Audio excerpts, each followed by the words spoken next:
down in case we get bored.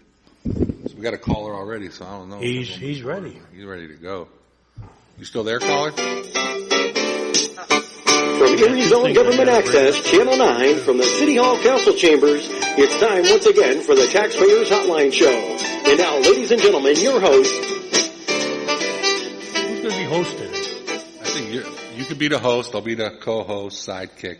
I'm like... You're my Sancho Pancho? Sancho Pancho. What was Johnny Carr? Ed McMahon. Ed McMahon. Yeah, there you go. Ed McMahon. Everybody's got to have an Ed McMahon. You know, Ed McMahon is... I like Stephen Colbert. He's got that musician. He's better. Oh, I remember when Letterman had Paul Schaefer, too. Yeah, he was good. Yeah. Got to get a little band here, maybe. We need it. Yeah, there you go. Well, actually, we got somebody on the air. Councilman Kwiatkowski and my good friend John Steiner. Hey, everybody. How are you? Go ahead, caller. Hey, Cass, I just wanted to ask you something. Yeah, go ahead. You know, I was watching the crime stories on TV, and we're trying to unsolve crimes and that. Mm-hmm. Like unsolved murders and that. That they asked NASA for their help because they have all them satellites in outer space. Yeah.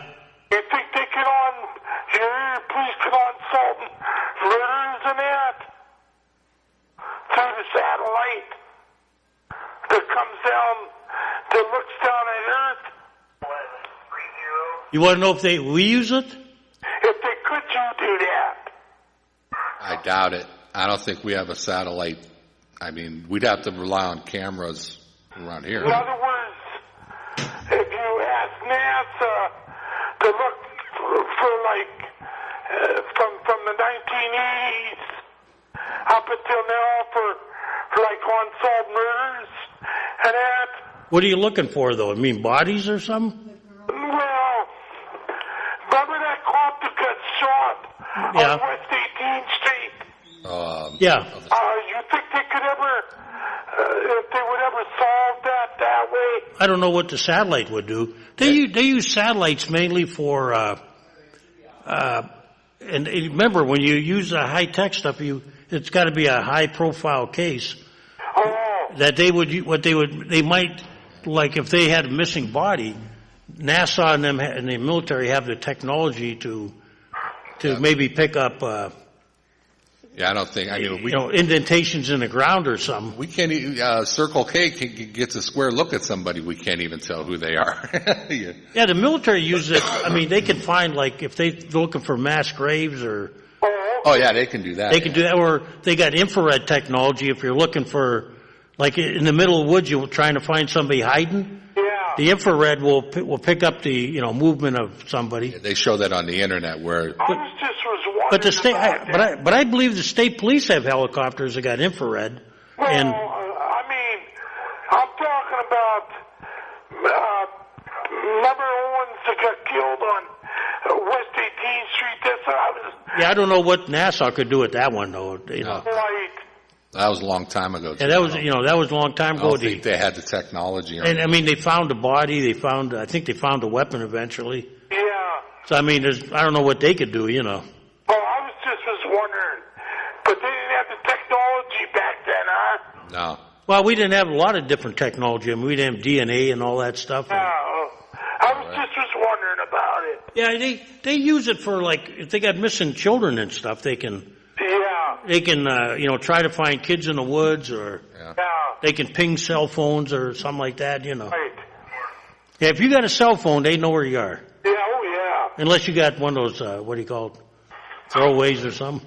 Burners. Yeah, because I have a free cell phone from the government. Yeah, we That's put what I got. If I put a tracker in your, where would I find you?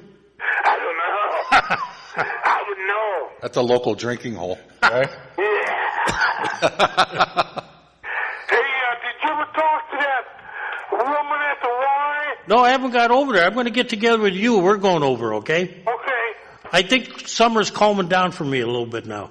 If I can get a week where I don't have to go anywhere. Not on tour anymore? Well, my kids are all out of town, so that they do have to, because they said they had the state funds to put a handicap elevator. Well, I tell you, I've been getting a lot of calls about driveways, non-compliant, sidewalks.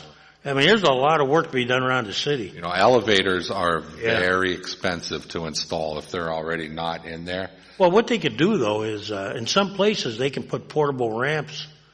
You know, I remember in the old days we had a stairwell where I used to work, and we had public meetings, so you had to put. Right. We would have to bring out a metal thing that they had made. Right. Well, you know, that's... You know, that somebody had to push them up, into the meeting room. I mean, that's a major problem with downtown redevelopment. Another thing, speaking of driveways, you think they'll do that road between Peach and State on 11th? Is it, you mean, repave it? Repave it, yes. Which one, the sidewalk, you mean? No, the road. They put out the list. I don't know. Is it on the list? I don't even have the list. Well, they got, you'd think with all they're doing the beautification and stuff there, so you have to. What road are you talking about, 10th Street? No, the 11th. road on 11th Street. Oh, 11th, let me think. Right where they're doing all the, Elm Street improvements. Yeah, that might be, well, part of that might be with, Velocity Net. There might be some work done on that. Pouring down the rain. You see puddles of water on the road. Well, Velocity Net is cleaning up the 10th Street side, and I think they might be doing some work on the back side too. So I think you probably will see some work done there. Yeah, on 11th Street.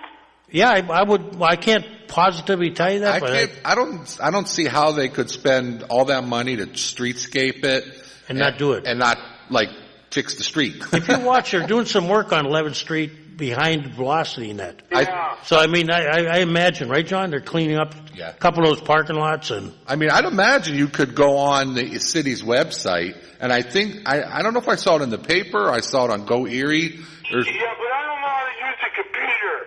Oh. we got to get you. We got to get you. We got to get you over to. You got to get you somewhere where you can monkey around with it a little bit. Absolutely. Yeah. Well, Okay, I'll let you go. thanks Okay. for calling. All right. Okay. I have to check that. Looking at the work they were doing, I got to believe that They have to be. long range, because Gotta be. they're clearing out all those parking lots and businesses. Right. Well, there's a lot of good things coming, downtown. It's a slope. I was talking with the other day with Persinger. Yeah, I was too. Yeah, remember? Yeah. And I ran. He said he was talking to you. I ran into him. I went to a county council meeting the other day. we're going to have to, everybody's got to sit down and. He said you invited him on the show, and I was like, yeah, you should come on and talk. I think it'd be interesting. A lot of people got misconceptions of what's going on. No, I think they're an attribute to this community. A lot of people, How do you say you didn't get into the problem overnight? You're not going to come out overnight. Right. But I think we've got a lot of people working in the right direction to get things And you got done. $25 million in that fund alone. And that's the spare pocket change. Go ahead, caller. I want to get going. Let's do it. CBG monies. Yes. I told you how many years ago you were taking and spending in the wrong areas. Well, isn't it strange it took this long, though, for the government to even get involved? And they audit it every year, John. Well, it's like I was telling you, you're taking the money and doing in capital improvements and everything else that you're going to get caught sooner or later. Well, hey, John, it's not that they got caught. If you listen to last night's news, they said you can still do it. They said it's just 6% less. Well, yeah, you understand you were going to get less. But the rules are, here's what's happening. The rules are changing every year at that CDBG. And every year they do make a phone call to the federal government, and they've been audited. The government looks over where we spend the money. There's never been any question. Well, there never was any question because who was in office at the time? Where? In the federal government. Well, yeah, but that's a case where they're changing the rules. Okay, all of a sudden now they say where we were allowed to do 22%, now we can only do 16%. That doesn't mean you broke the law. It means that now the government is changing. There's an old the old rule in politics is he who has the money writes the rules. True, and they're writing the rules, and now the mayor's coming out and saying that he's going to take the surplus money that council approved the Senate's budget last year. Everybody came in with their budgets, and now he says there's a surplus. Well, where's the surplus? What did council do wrong? Well, wait. First of all, he did not even talk to us yet as council, so we don't know anything about this. Because there was a surplus, and he was going to take the money from the various departments. I don't know well, that's not, what he said was that, and this is true, during the course of the year, when we pass a budget based on what we think will be the cost. Council does not do that. The department heads do that. The mayor presents us with a budget. We decide whether we think it's okay or not. And it's usually done based on history or something they know that's going to happen. But during the course of the year, many departments, mine included, when I was controller, kept thin and straight. You know, we didn't overspend. We tried to keep it real tight. And many times we returned money back, which then goes into what they call the fund balance. Now, what the mayor said he was going to do, and at least on the TV station I heard, is because he cut down the office of the solicitor. I was going to say that. Okay, he has excess money in there. Because remember, council okayed that budget based on Joe Sinnott. That's what I said. Okay, now when Sinnott came in, he was planning on having Greg Carley as a they were going to be a full-time a solicitor and a staff. Now, since that time, we have lost another member the other day, so he's retired, and that department is right now overfunded. So what will happen is, during the course of the year, and it's permissible, the mayor will be allowed to take funds from a department with council's approval. And if he comes up with a reason saying, well, it's like if we run out of money, John, plowing streets, or let's say we have a bad year with fires, or the police department has a rough year with crime, where do you think we got to get the overtime money from? Well, that money has already been budgeted. No, what if we run out though? For fire and police. Yeah, but what if we run out of money? Well, we have, John. Like this. We had one year where the fire department had to keep calling guys in because we were down short. We were using the volunteers. We ran out of money plowing the streets one year. In the winter, we had a bad winter. So what they have to do is they either have to go into the fund balance, where if you hope you have some money, or you have to go into, find it from another. You first look within that department if there's anything you can, Well, I can't believe not even 6 months into the year that he's finding surpluses. What? No, that's here. Every month, council meets with the finance director, and every month. This Wednesday again. It'll probably be after the meeting. We usually do in the morning meeting, True. and he goes through it and he tells us. And I'll tell you, Sean, it's so predictable. It's not funny. They know pretty much that most taxes will be collected by a certain time in the year. That's a major source of our revenue. We know that. True. And we know when the expenses will be. And so during the course of the year, they can see trends developing. Like if we had a pretty light winter, we figure, well, we got a good buffer for starting the next. Because remember, there's 2 cycles of winters built in every budget. The end of the one winter and the beginning of the other. So if you see that there's a trend going, like police overtime is down, fires are down, road maintenance, we haven't had any big emergencies, calling that a surplus it's not. It's a misuse of words. Yes, it's really not a surplus. It's just you're under budget. But just like when he was running for office, he said there's a $3 million surplus. Mm-hmm. But that's beyond the point. Now I want to go one more place. Go ahead. You can go. This 90-day trial for this pickup. If we did what I said before, farm out the garbage collection, you wouldn't have to go to a 90-day trial, basically. And where's it going to come, that 90-day trial? Most on the west side? They're going to forget about the east side. Wait. Now, here's what I got to say this again. The mayor rolled that out, and he did not talk to council. At least he didn't talk to me. And I don't believe he talked to a lot of other councilmen. So we don't even know what the plan is, John. Well, it's a 90-day trial, basically. Yeah, but I mean, I only know what I heard.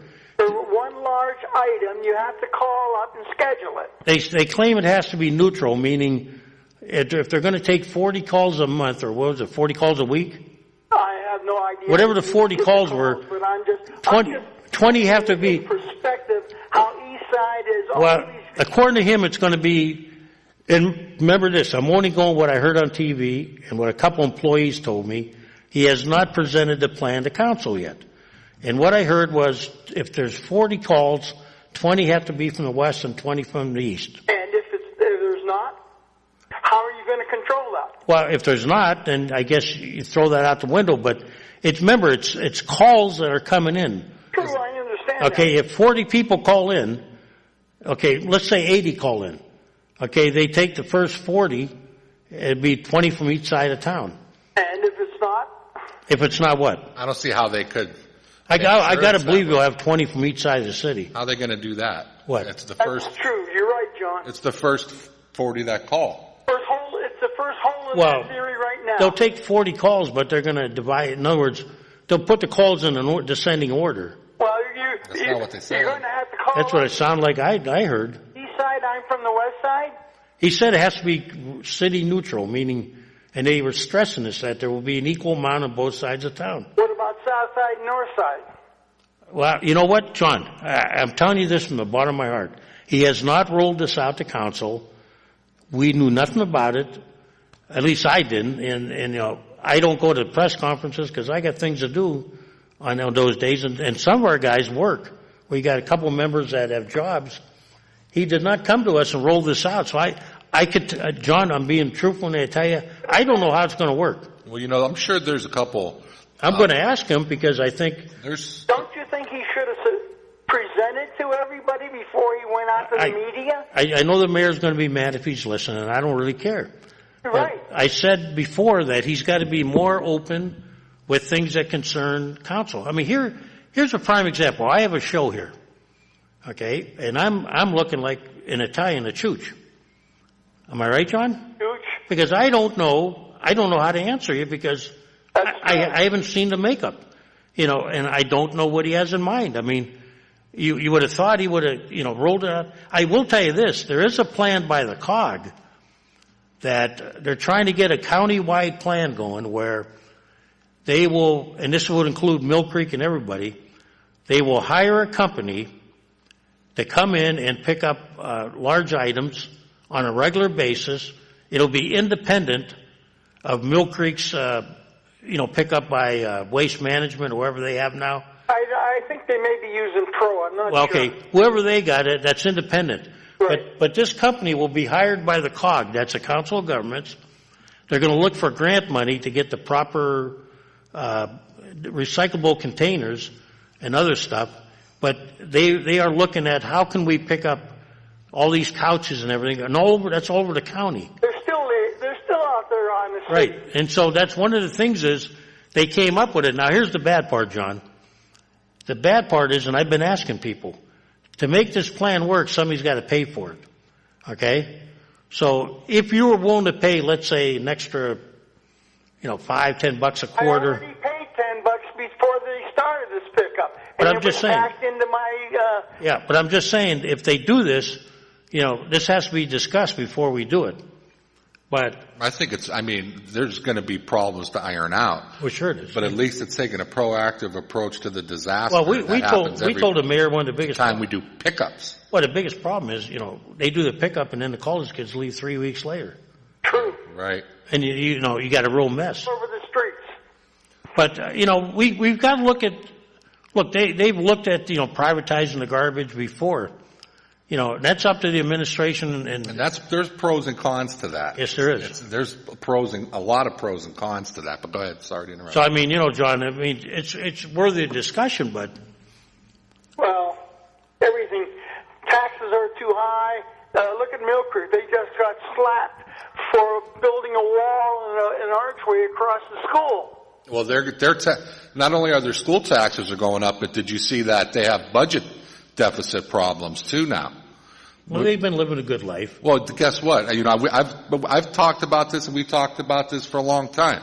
It's just a matter of time. I was talking to a good friend of mine. He's one of the top people in the Mill Creek Volunteer Fire Department, and I told him, I said, there's talk that eventually they're all going to have to be paid because they have hardly any more volunteers out there. They're not what do you call it? They're not a farm community no more. You know what happens when the well runs dry? The well is running dry, and you're starting to hear Erie and Mill Creek working on some economic things together. Not too long ago they tried to do put together a study group where Erie and Mill Creek would join force or combine. Metropolitan Police. And then Mill Creek, the Mill Creek. I don't know if it was the voters or they didn't even go to vote. They squashed it. The supervisor. Yeah, there was no study commission to even study it.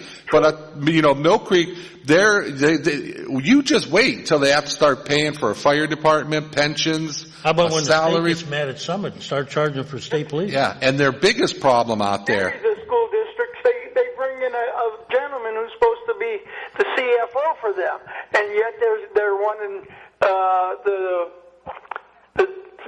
directors to go on a 10-hour course to see how they could spend their money wisely, and you've got 2 or 3 of them who are refusing. They have 3 supervisors out there to make over $75,000 a year. I thought he made 90. No, I don't think they start off at 90, but that's our mayor. But the main problem out in Mill Creek, and the supervisors have known this, I've talked to them about it, is there's water and sewer. When they had all that fast expansion out there, when all the little mini malls were growing, they didn't put the sewage in. The sewer, the way their plumbing code is not uniform.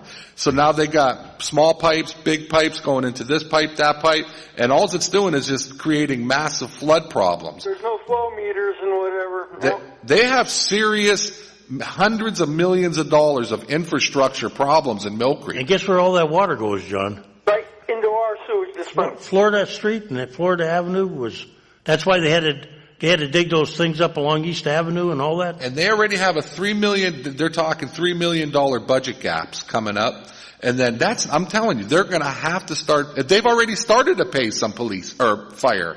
They're going to have a paid fire department real soon. That's almost a full-time job for a volunteer. Especially if there's so few of them. And Mill Creek, I tell you, they better start working with this. I mean, we better start communicating. What was a volunteer for? That was the barn, the neighbor's house, right? Yeah. The feed mill, stuff like that. Revisit the nonprofits. I'll get off the line, let somebody else call in. Okay. All right, thanks for calling. Oh, you got a good point, John. So think of Summit. Yeah. They were given all that money for what? Infrastructure and police and fire, and they use the state police. Yeah. We can't use it. Mill Creek don't use state police. No. I'm telling you, Mill Creek, their schools taxes are going up. And what's going to happen is, now here, this is what happened to Erie. It's going to happen to Mill Creek. Yep. Urban sprawl. It happened here. Taxes go up in Mill Creek, just like they did here. People's like, to hell with this. I'm moving to Fairview. I'm moving to Summit. So they all leave there, just like they did here, and then there's a big hole, so everybody's got to start paying more. Mill Creek, we did the same thing. We built our way into prosperity, out of trouble. Yeah. But then when the city got congested, they creeped out, and then what happened? Mill Creek was the new golden boy. Yeah. All the stuff went out there. They kept building. Yep. So, it doesn't take a genius to run when you got money coming out of the wazoo, right? Here's what happens. Those, then all of a sudden these businesses, everybody's leaving. So all the disposable income's leaving. Yeah. So all of a sudden these businesses are leaving. So what happens? You got empty buildings. Guess what? Then what moves in? A nonprofit. Yeah. You have a nonprofit because it creates jobs. You want to bring people back to Mill Creek to live there to help pay the taxes. So then you got a nonprofit. This is exactly what happened to the city. It is going to start happening in Mill Creek. I told my best friend that 20 years ago when he lived there. Yeah. I said, we might not, I remember a friend of mine, he had a lady friend. Yeah. And she woke up one morning and she's got this notice on her door. Yeah. Right? Yeah. And they said, we have to replace the sewer line in front of your house. And you're paying for it. Yeah. Their error, because way back, they were like the Three Monkeys. They just said, build and don't worry about the when problems. You have a real estate agent as one of your supervisors, you know what I'm talking about. Yeah, you wake up and you find out the pipe's too small. Yeah. A little pipe goes into a big pipe when it goes into a little pipe, you're going to have a problem. Well, look what and then it goes into another pipe that doesn't fit. None of them fit. Didn't have all None those of them's problems uniform. under the bridges and all that? Yeah.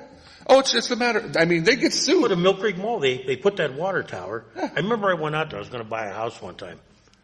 And I turned on the water and it didn't work. And the guy goes, "It only lasts a little bit." He said, "Every once in a while the water turns off when they're pumping the, but they're supposed to pump that thing at night. Yeah. But they're not going to have empty toilets at the Mill Creek Mall, right? Yeah. So there they were, using all that, sucking that water up out of there. They, the whole sewer thing in Mill Creek, I mean, yards, I mean, they have serious water problems out there. All they cared about was, when they woke up one morning and found out that the 138,000 people that live in the city were going out there hundreds at a time, and that's what it was. Yeah. I can remember back when the 50s, the 60s, they were creeping over there. Absolutely. All of a sudden they're going, "Hey, we're building houses, building plazas." They couldn't put it up fast enough. No. Everybody sprawled out. The same thing happened here. Everybody from Erie sprawled to. I've talked about this. I've talked about that on this show when Jim Thompson was here. Guess what my parents' problem was? They found out in the old days when they were building houses like mad, up in what was the 6th Ward then. Yeah. Yeah. No, yeah, the 6th Ward. Southwest Erie. Right.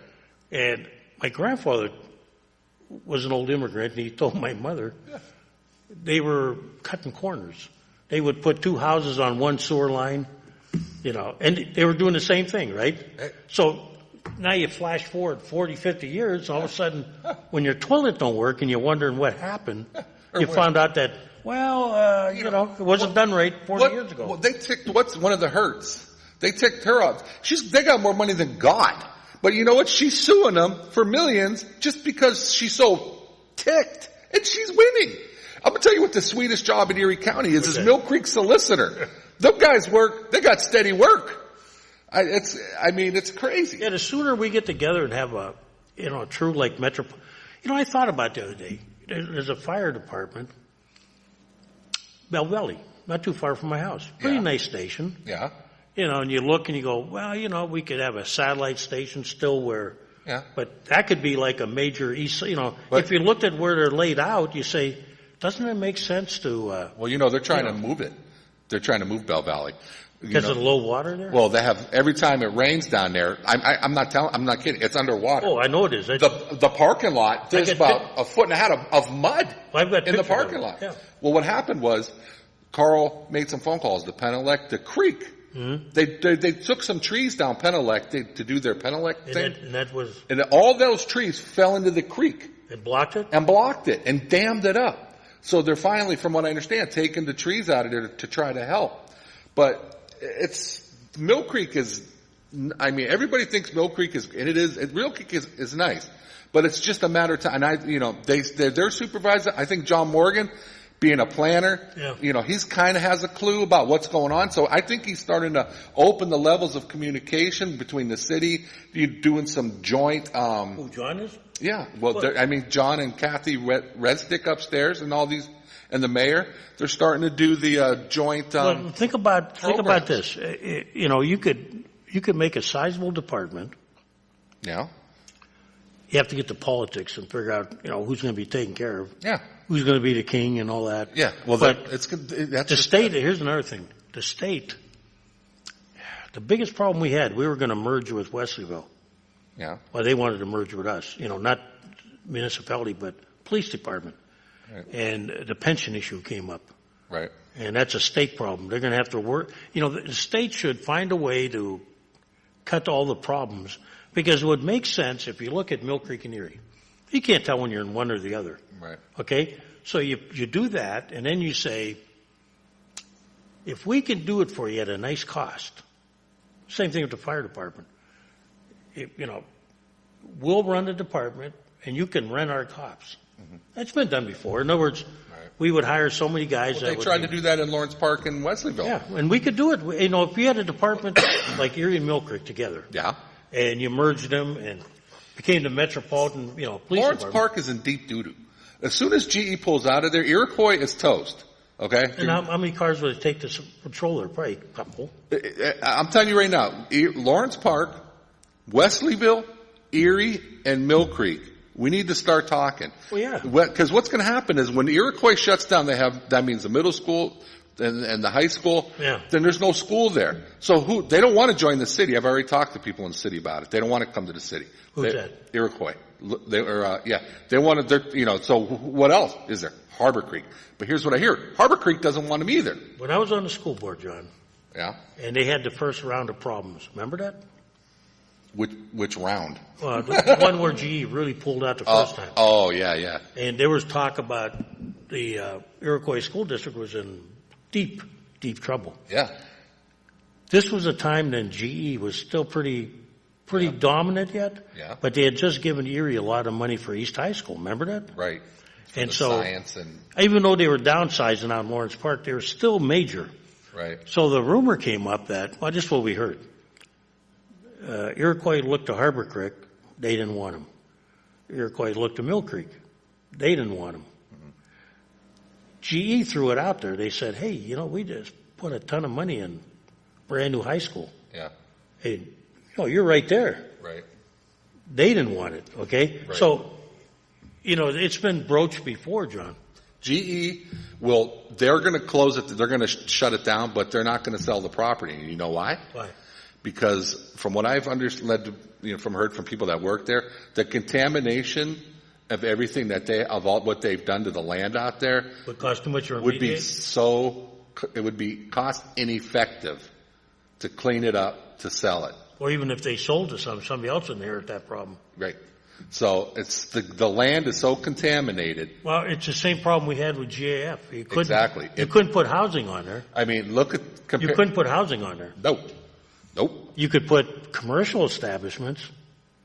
You could, but I mean, who's going to locate that's to say, you're going to get Family Dollars. Who is going to put commercial establishments next to the Franklin Terrace? Well, the only way that thing works out there is if the city was growing like Allentown, the area, and you had tremendous growth out into the east. Yeah. Then you could say, well, you know what? That site could be Here's what he did in Bethlehem Steel. I'm sure it's contaminated. Yeah.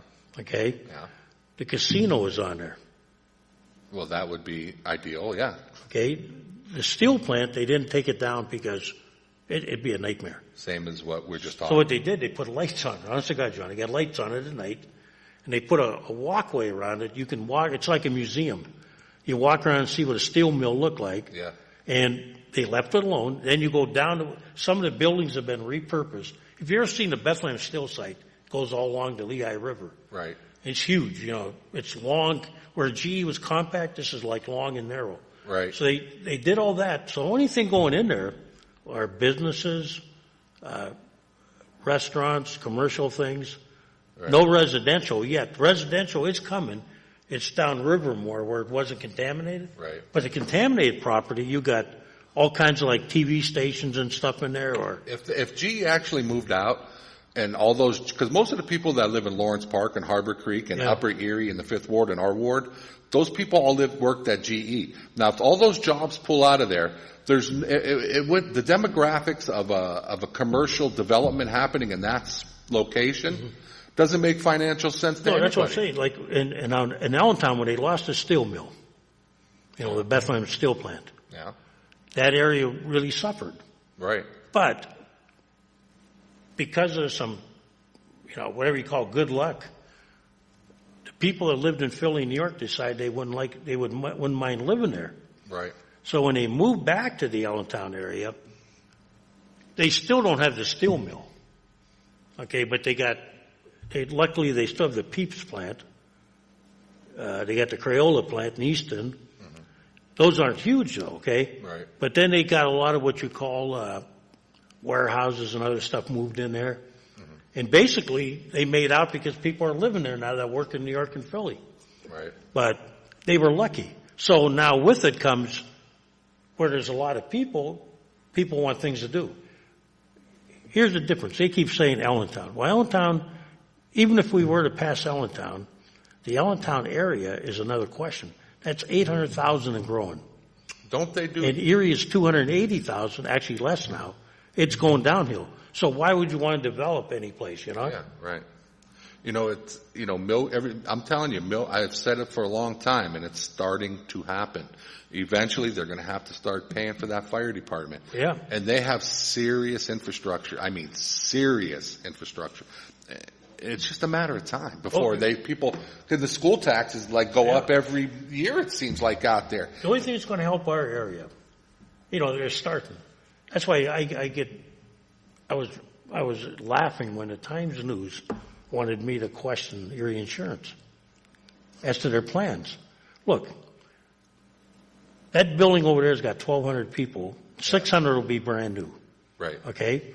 And, I imagine listening to Tommy Hagen and Nicastro and them. Yeah. They got bigger plans, okay? Yeah. Those guys over there, without them here, Well, it's going to be a slow growth, but we still, if they're successful, and they alone can't carry the region. No. Okay? Right. But, if the other places, the Velocity Nets, the company that just moved in here, if that starts piggybacking. Well, that is the future. Yeah, forget about big steel plants with 20,000 people. It's over. That's done. We might, maybe something weird happens. We get a brewery, we get a car plant, but don't look for that. No. But the chances are that, like Pittsburgh rebuilt themselves. Okay? Cleveland's rebuilding itself. And they're focusing on 21st century economic opportunities. What we have going now, Erie Insurance, not only is Tom putting the money, they're putting in money in, it's, whose money it is going into the ECD with Persinger and those guys. Yeah. Now we're working with these guys up here and Mercyhurst and the Innovative District. So they're all working together, and Persinger's out there trying to bring jobs here, bring companies here. I saw somebody at your city council meeting said Persinger's in Seattle. He was. They're out there trying to bring jobs, family-sustaining jobs, back to the downtown district, so where we can start rebuilding everything. Well, you saw the smart city. Yeah. Okay, now that could work, or maybe it fails, but to not try it. There is no work fail. Our generation, 50 and older, we're not really tech savvy, relying on tech, relying on different things, for business and everything. We still use filing cabinets. Yeah, but you know what, John? Even if it fails, we tried, okay? Absolutely. But we went over there, I was with Kathy Schaaf. Okay. Two of us went over there, we were invited. Yeah. And they rolled out the plan, and the plan, if it goes to fruition, could be great. It might even have a manufacturing component, not the way we think of it, but the new kind of, where you got people doing high-tech stuff. Cybersecurity needs to happen here. We have the best cybersecurity training at Mercyhurst College. We have Tom Ridge, the original Homeland Security Director. And they mentioned that was one of the reasons why we got...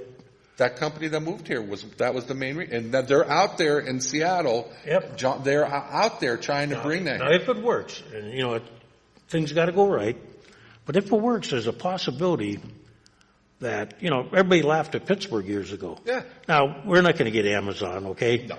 But, that's still in the works, But we're not going to get it. Well, we might get some residual.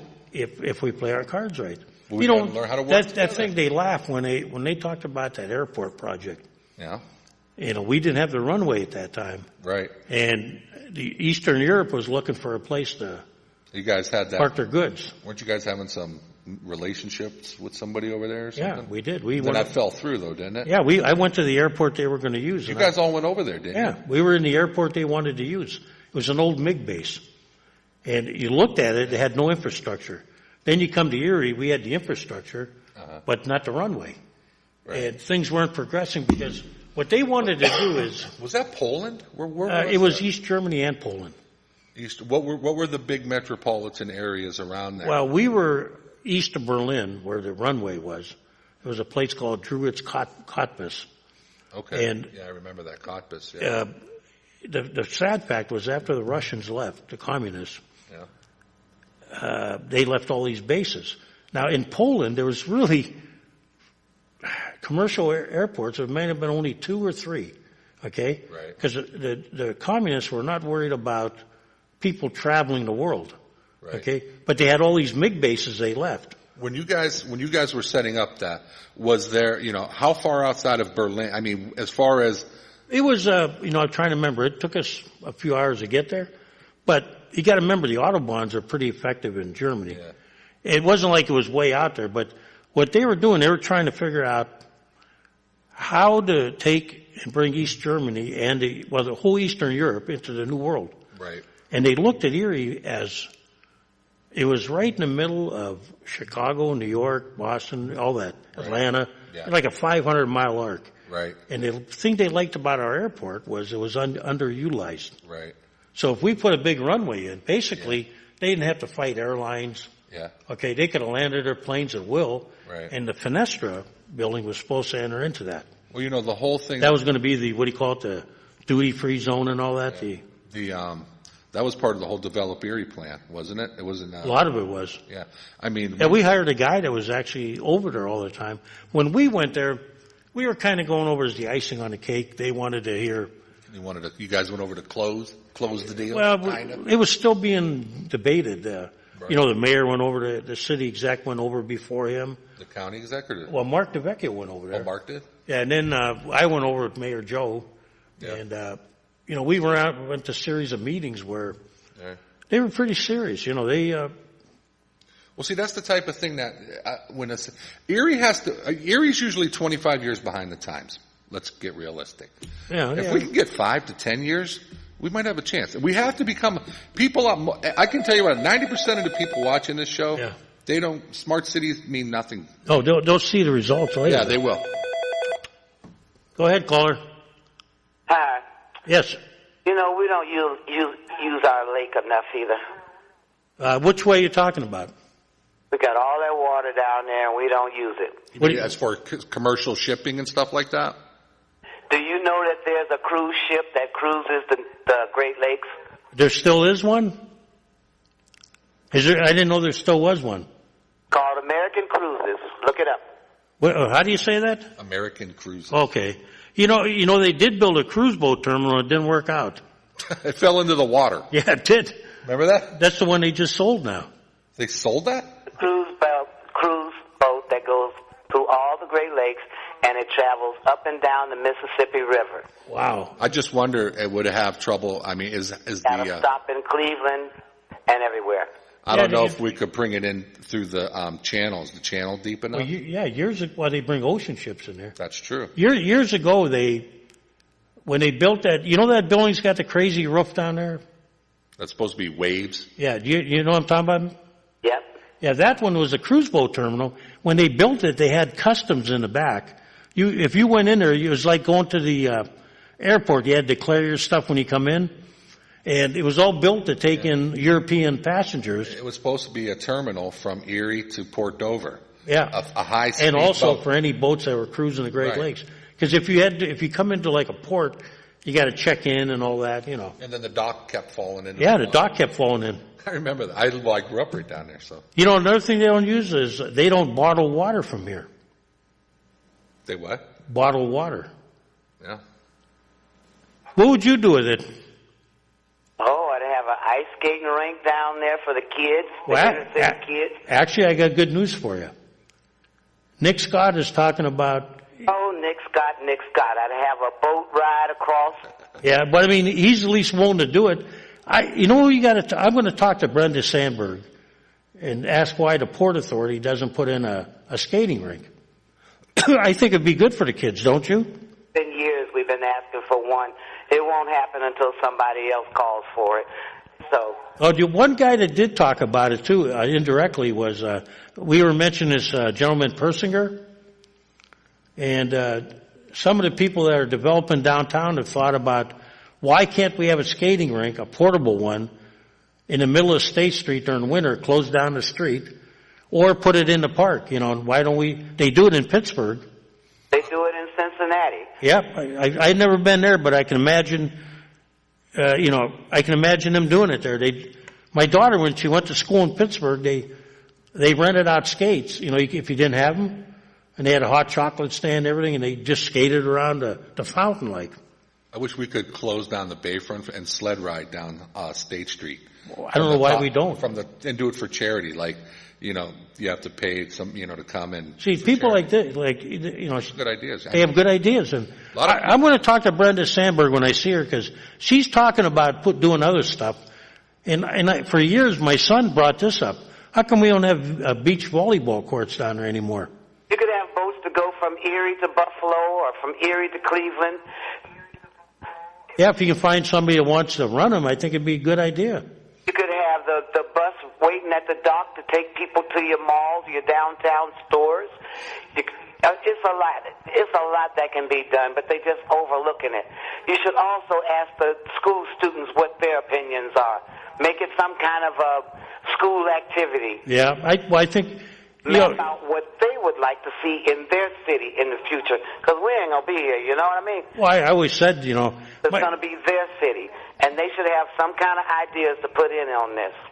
What the money you spend on kids building basketball courts, skating rinks, volleyball courts, that's money well spent. You know that. And in the old city, we had that. We had how many playgrounds and everything where we actually stocked them.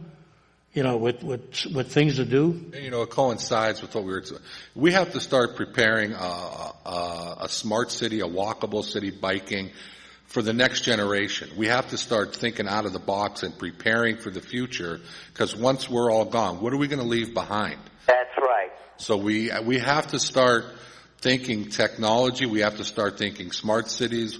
The new millennials and the younger, they're very into environmental things.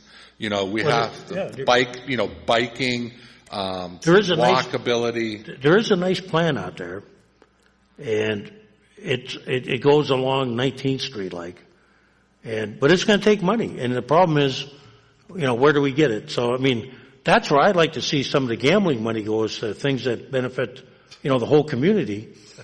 But I think this, she has a right. That's a good idea That's absolutely right. Because kids.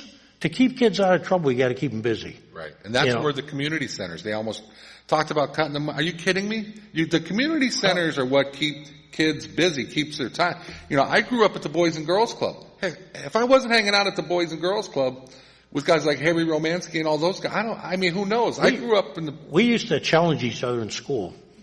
The East Siders and the West Siders, we get together and have a grudge match. Yeah. We would get Wayne School at night. We could use it. Yeah. And we go at it playing basketball for a couple hours. Well, they used to do that. It was great, MLK used to do the midnight basketball then, but. I think we need that stuff. You absolutely need these community centers that, if they're providing the programming, they're keeping kids' time occupied, they're offering help, helping people with, job skills, providing a place in these neighborhoods to start lifting people up. That's what kind of things we kind of need. You're still there, right? Hello? Yeah, we need the young people in on this. It's okay for you to go to Birmingham and look at Birmingham, which I don't see anything different in Birmingham. I go there every year. Yeah. But you could let our kids. We got kids here that don't play basketball and football and baseball. We got kids here that's into computers and science. Yeah, we could and the arts too. We could build things down there for them, 10-year-old grandson that I would put up against any IT man you know. The way I believe you, the kids have their say. Let them say what should be in this city. I think the mayor did meet. I saw on the news that he did meet with the kids. Yeah, he's been meeting with high school and young students. What they should do is start what I call actually an advisory group. Actually have I don't know how you pick them. Leave that up to the kids, or pick kids that are. Make it a school thing. Yeah, and every school gets together and they say, they meet once in a while as a regular group. Yeah. And meet with the mayor, the county exec, and the various people, and say, this is what we want to see. We were talking about it the last time we were on this show, how we watched the county and school directors and the school administrator, Polito, walk through those doors. There's starting to be unprecedented teamwork between the three levels of government here in the school district, city, and the county. And that's the kind of thing that we need to build on. We got to start getting the input for the future. You're 100% correct. You brought up about your grandson, you said? I said I got a 7-year-old grandson, I would put up against any IT man you know. Now, how about the kids? This used to bug me too. The kids that were good at music. Music, they've taken music out of the schools and stuff, so. And you know, when we had the marching bands in the middle schools and. They took all of the good stuff out of school. Oh yeah, you know how many kids we had at Central when my kids were involved? They had almost 200 kids in the marching band. And. Pride in your band. You took pride in your school. Well, those kids got to go on the road to different places. They got to go to Walt Disney World every 2 years. They got to go to Indianapolis every year in a national competition. And every one of those kids, regardless of where they came from, how much income they had, they were more attuned to education. They were some of the best kids in the school you ever saw. And we took that away because our kids, we don't need out-of-town people to come tell us how to run our city or what to put in our city. We got people right here that can do that. Well, you know why we do that? A chance. Give them a chance. You know why we bring out-of-town people to tell us how to run our city, don't you? No. Because the people that are here, and if they do screw it up, they can say, hey, it wasn't my idea. That's a re-election strategy. No, but I like her idea, you know. Yeah, she's right. I mean, they should start reaching out to... People got to go. You got the wrong people in there if that's the attitude. Give these young people a chance. You're trying to keep them here in Erie. They leaving. Now, you got a graduation coming up this week, Wednesday, over here at Erie High. Yeah. Those kids you're trying to keep. You want them to stay here. You got to give them a chance. Give them a reason to stay. You know, I'm at what you're talking about. My son is graduating from Collegiate Academy tomorrow. And I've been saying, you know, Mercyhurst, let's go. We'll get you here. He says, no, I'm going to Nashville. Really? Yeah, he's moving to Nashville. He's going to go to school in Nashville. No, it's I forget the Belmont. Giving them a chance to do anything here in the city. It's just like they're nobody, you know. Well, I look at my kids. They've all moved out of town, and for various reasons. You know, whatever reason it is, they've done it. Believe it, now this is a big class coming up Wednesday. You watch. They're all going to be gone. Because you're not giving them a chance to have their say or show what they can do for their city. You know, let me tell you when I carpool my son and his friends, all I hear him talking about is, you know, we're going to have to move because there's nothing here. There's no jobs here. We're going to have to move. Right. And I just sit there and cringe because he's my only son and I want my grandkids to grow up here. And I sit there and I go, man, oh man. You know her grandson would like to work? You can't fault him. You cannot fault him. No, I can't. I mean, what you're doing on State Street, you're just putting a lot of bars down there for drinking, a lot of beer places. Everybody's not into that. Well, you know, you're right. But I'm going to tell you this. We were talking about John Persinger. You know how they do the, like you said, they focus on bars. What this new group wants to do is focus on businesses and bring people down there that like an example, if they open a yoga studio down here, they want to do yoga things downtown. They want to start promoting the businesses that aren't for drinking. Yes. And that's the type of thing that'll bring these other companies and start having people move downtown like they want to do, and that spreads out into the whole community. But you are absolutely right. We need more things downtown other than block parties. See, my best block was the one where North Park Row. If you go downstate, count the bars. Count the bars. Everybody's not a drinker. Everybody don't drink beer and liquor.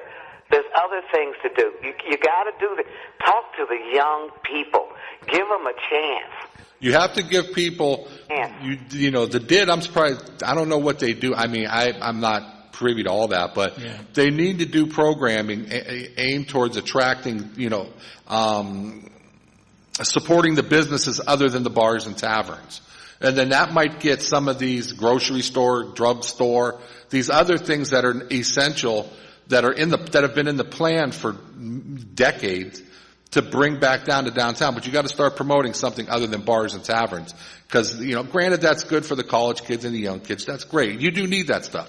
But you're right. We need to start promoting the other businesses so that other businesses will move here, which will attract people and keep the people here because we're providing jobs in the innovative district and we're starting that ball rolling. But I saw a place your grandson would love to work.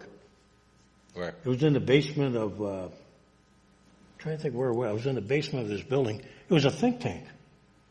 You know, where they got game rooms and everything. Right. They're free to let their mind wander, Right. and they're all good at computers, and they think up things like she's talking about, where you know, they're coming up with new novel ideas. Right. Well, thanks for calling, caller.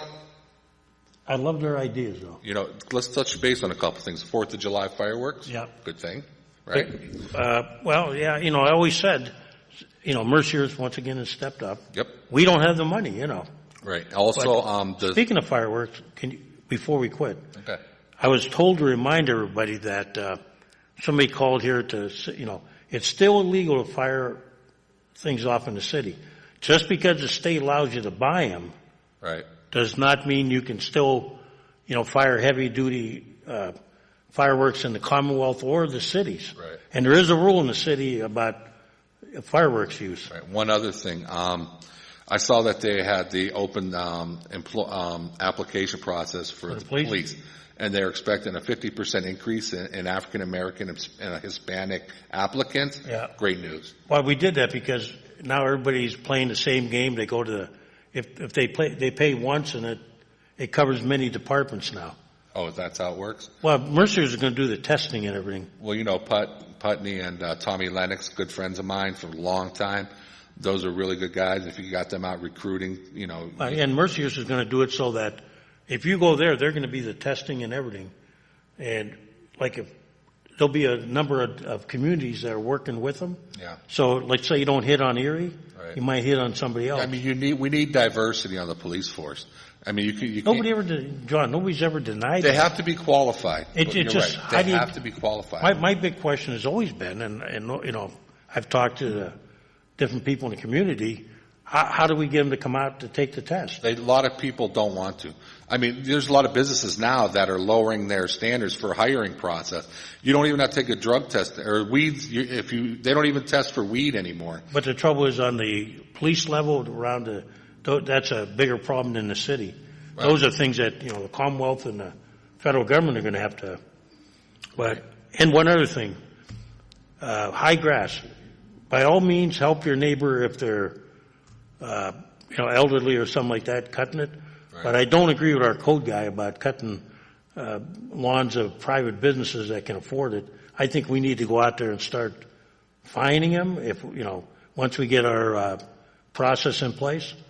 I think we got too many people that are, you know, own a lot of property that are sitting on it. But I'm all for helping a neighbor, you know. We'll take it, but then, you know, we'll probably be off the air on the replays. Let you finish up with your comment.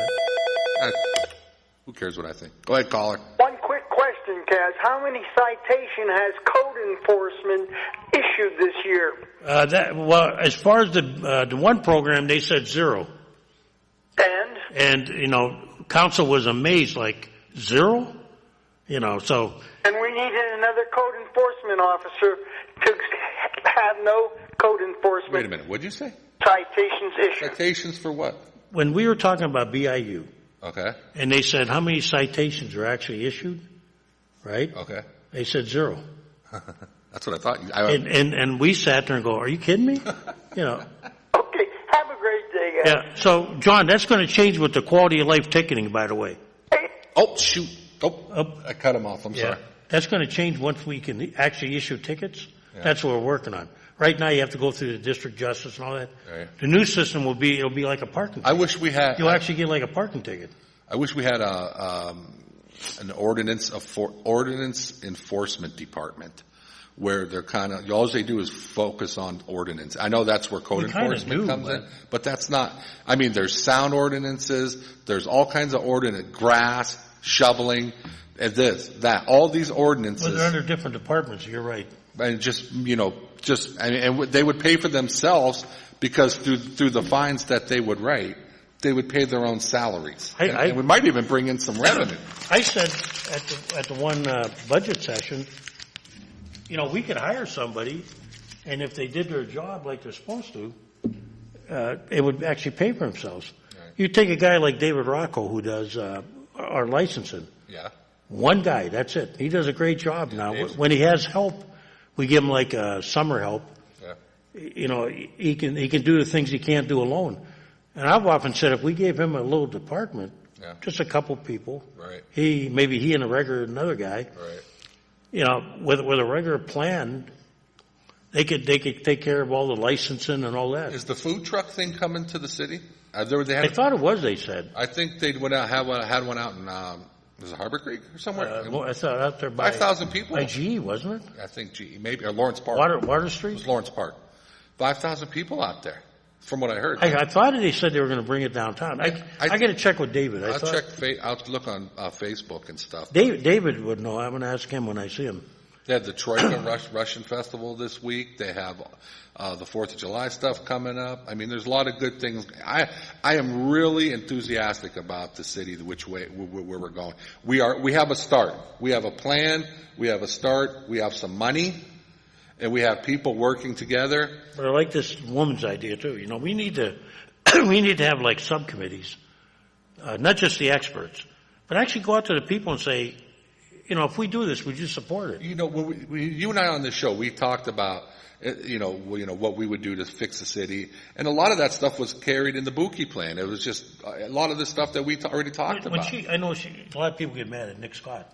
When I brought it up, all I was going to say was that Nick had, when he was at the groundbreaking, said he would like to put an ice rink in here. Yeah. Because they just thought it'd be something nice. And when you think about it, why don't we have one? We used to have a pool down by the waterfront. Oh, the Chestnut Pool. Yeah. I used to but at one time we had these volleyball courts that were beach volleyball, which is a big deal. You know, that stuff should be on the Pepsi Amphitheater. Well, yeah. I mean, why don't we? We could bring, you know, a lot of communities bring in what they call, and Persinger and I talked about this, maybe doing it on one of this, like State Street, right in the middle. Yeah. You bring in a temporary a temporary ice rink. Right. You know, where you can freeze, you know. Well, if you can shut it down, I mean. We used to do it at Burton Park, you know. Yeah, if you can shut down the State Street for some ribs, why can't you do it once in a while for do that? And you know. Think about in the winter, you know, people like, even from City Hall, take a break at lunch. Yeah. If you don't have your own skates, you get somebody to have a skate rental. That's where this new group, the EDIC and the DID and city start working together on doing this type of thing and promoting businesses other than bars. And you know what happens when you do that? Now the food trucks come around in winter. Then you get, then you get hot cocoa trucks. Or maybe hot dogs or some, you know. Right. I mean, business, you know. There's so much that we can do that I'm really, you know, we have the governments working together. You guys are coming up with a LERTA plan. As long as we stick to it. We have never done that. You have to. And we got it. This time we have to.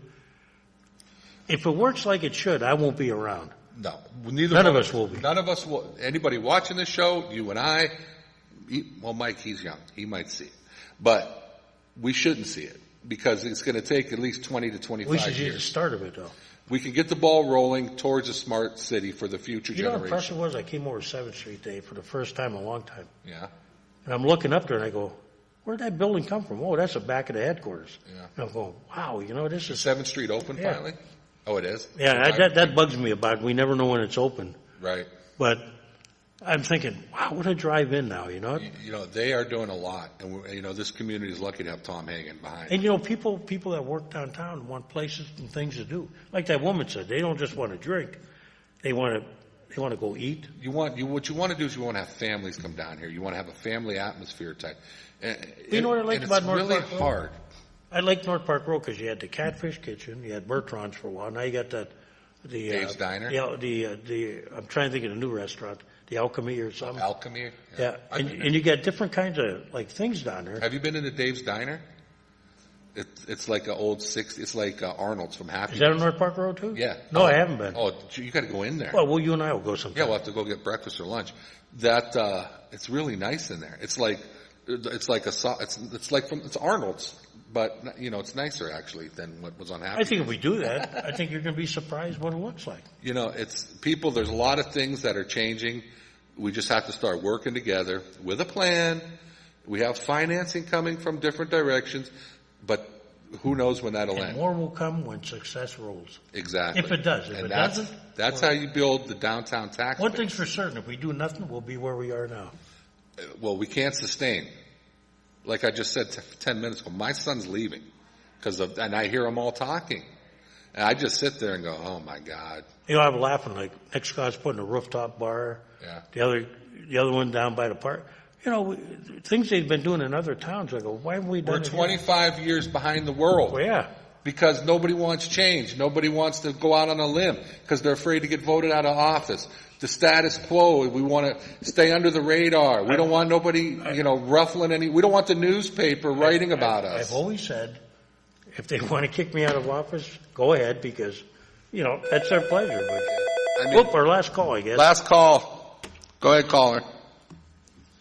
Go ahead. Oh, it's me. I'm going to say this and hang up. Okay. That's okay. Need more art in Erie. Well, the art group that just bought PACA, I think they're called. They purchased that building on State Street. It used to be a market house. Yeah, they're doing a lot of renovations there. But you're right, and that group right there, that's up on putting that program together, is doing a really good job. Are you talking about like art availability to do it, or like actual art projects through the city too? Right. We had a hand in the lake down there. Somebody remember that? Oh yeah. We need art like that. We need art all around town. We need pretty things. Yeah. I agree with you. Agreed. I would love to see a lot of like flower gardens with music and city. Different nice little maybe fountains that actually do something. Agreed. Yes. Well, thanks for calling in, caller. You're always welcome. In fact, you can come on here someday if you like.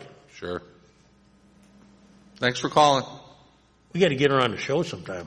Yeah, I think I know who that is. Oh, you do? Yes. I'm going to ask you afterwards. Okay. With that, John, I guess... I'll write her name down for you. I think it's her. And she's been very active in revitalizing the inner city stuff. Oh, okay. Yeah. You know what I'm talking about? We'll take the sauce and we'll be... Yeah, right.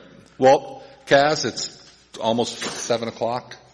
All right, 3:15. It was fun, though. Yeah, it's good. We can keep them running longer, but none of this stuff will be shown on the replays, so... No, but it's interesting. And we're going to make a special announcement. Next week we might have a little added extra to the show. Oh, yeah, that's right. That's right. And with that, what do we say? We'll say adios. Sayonara. Hit the music.